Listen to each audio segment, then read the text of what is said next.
In 2022, archaeologists in Japan uncovered a sword so large it was never meant to be used by human hands.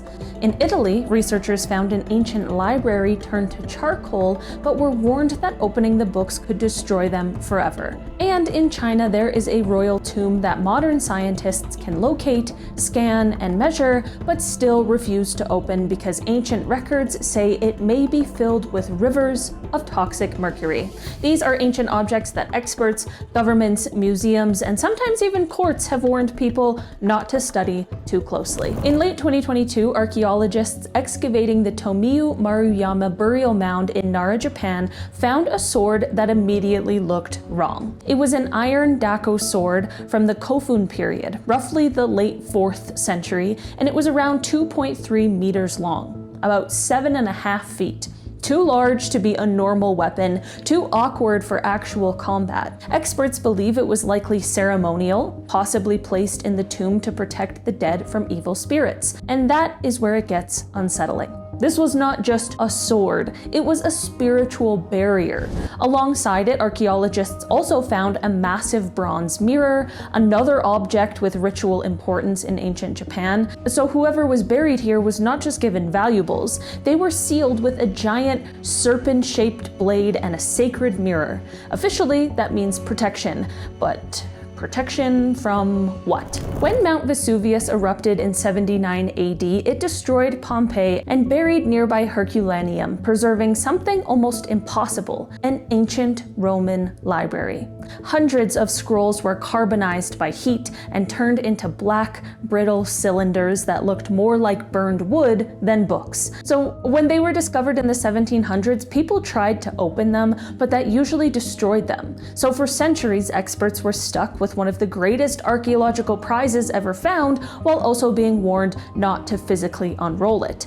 Today, scientists are using X-rays and artificial intelligence to virtually read them without touching them, and they have started recovering words sealed for nearly 2,000 years. But the warning still stands. One wrong move could erase a lost ancient text forever. These scrolls survived a volcanic eruption. The thing that may finally destroy them is human curiosity. In 2023, researchers studying a cave near the Dead Sea were examining an ancient inscription when they found a hidden crevice. Inside were 4 Roman swords and the head of a javelin, preserved for roughly 1,900 years. The wooden and leather parts were still there, which almost never happens with weapons this old. The leading theory is that Jewish rebels captured them from Roman soldiers, then hid them in the cave for later use. But later use never came. The swords remained there untouched behind rock and darkness, like a war cache frozen in time. Experts were already surveying these caves, partly because looters have been destroying ancient sites in the Judea desert. So the warning here is practical, not supernatural. These objects survived rebellion, empire, and 2,000 years underground. The real danger was people finding them before archaeologists did. In Egypt's Saqqara necropolis, the tomb of Khentika dates back to more than 4,000 years to the Old Kingdom. Khentika was a high-ranking official, and his tomb contained rare carved scenes connected to the Egyptian calendar. But the tomb also carried something more ominous, an ancient warning inscription against anyone who desecrated it. This was not a modern mummy curse invented by newspapers. Ancient Egyptians really did place warnings on tombs to protect the dead and the sacred space. Then, in 2025, officials confirmed that a limestone painting had vanished from Khentika's tomb. Someone had entered a tomb with an ancient warning on it, removed a 4,000-year-old relief, and walked out.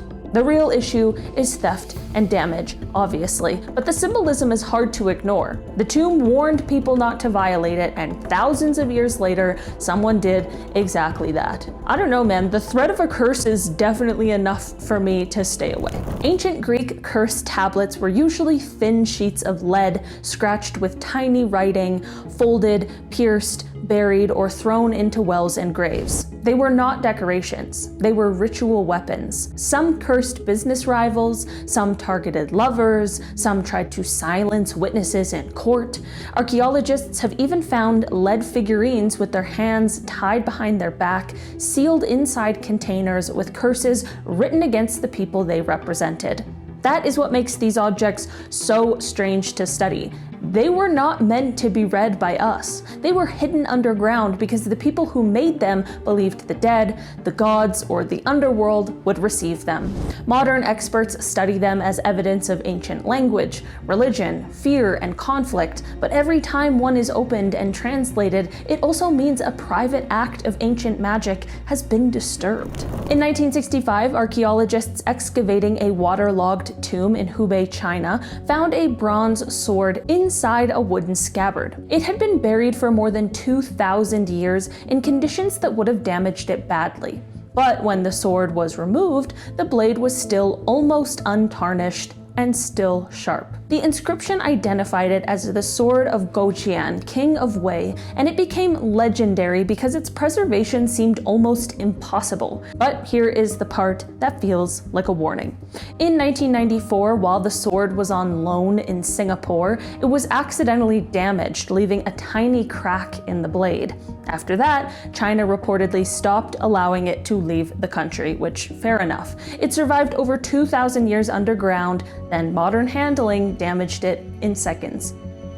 Again, classic.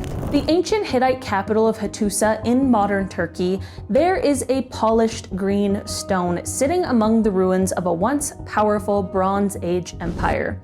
The Hittites left behind temples, walls, gates, carvings, and thousands of tablets, so we know a lot about their laws, their wars, and their gods. But nobody has fully explained this green stone. It has no inscription telling us what it was. Some believe it may have had ritual significance. Visitors often touch it and treat it like something powerful, while archaeologists are much more cautious. Officially, its purpose is uncertain, and that uncertainty is exactly what makes it unsettling. In a city full of written records, one of the most memorable objects is something nobody can explain. In 2018, construction workers in Alexandria, Egypt, uncovered a massive black granite sarcophagus buried underground. It was nearly 9 feet long, sealed with mortar, and did not appear to have been opened by looters. The internet immediately warned officials not to open it, half joking that nobody needed to unleash whatever was inside.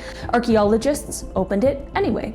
Inside were 3 skeletons submerged in dark, red-brown sewage water that had leaked into the coffin over time. There was no royal mummy, no ancient monster, no world-ending curse, just human remains, a horrible smell, and a very strange burial scene. The terracotta army is famous, but the actual tomb of China's first emperor is still sealed. The soldiers, horses, and weapons are only part of the larger mausoleum complex. The central burial chamber has never been excavated. Ancient historians describe the tomb as an underground palace filled with rare treasures, crossbow traps, and rivers of mercury representing the waterways of the world. For a long time, that sounded like legend, but then modern testing found unusually high mercury levels around the tomb mound. That does not prove every ancient detail is literal, but it is enough for experts to take the danger seriously. There is also the preservation problem. When the terracotta warriors were exposed to air, their paint began flaking away almost immediately. So the tomb remains closed, not because experts cannot find it, but because opening it too soon could destroy whatever is inside. Across the ancient Mediterranean, people buried written objects with the dead. Thin metal sheets, lead texts, ritual instructions, magical formulas, names of gods, enemies, spirits, and protective forces. Some were meant to guide the dead, some were meant to protect them, others were meant to harm or control the living. What makes these objects unsettling is that they were not created for public display. The secrecy was part of the ritual. So when archaeologists unfold, scan, translate, and publish these objects, they are recovering history, but also breaking the original boundary around the object. Maybe that is the real warning behind all of these discoveries. Not that every ancient object is cursed, but the past has limits. And sometimes the more powerful an object feels, the more careful we should be before deciding we have the right to open it. All right, guys, that has been our list for today. Thanks so much for checking it out. I've been your host today, Olivia Kozlowski, and I will see you again soon. Bye!